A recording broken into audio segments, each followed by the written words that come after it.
kilalang player sa LA Lakers na si Paisley, sinabayan si Dalton Knecht sa Summer League.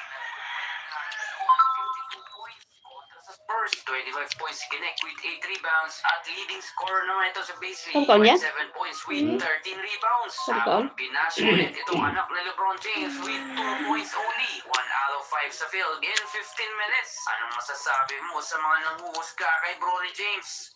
Di kilalang player sa LA.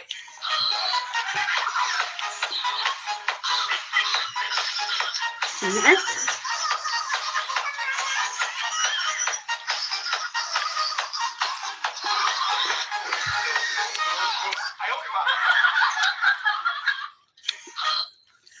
guys, huwag kayong kukurang pagmasdanan mo.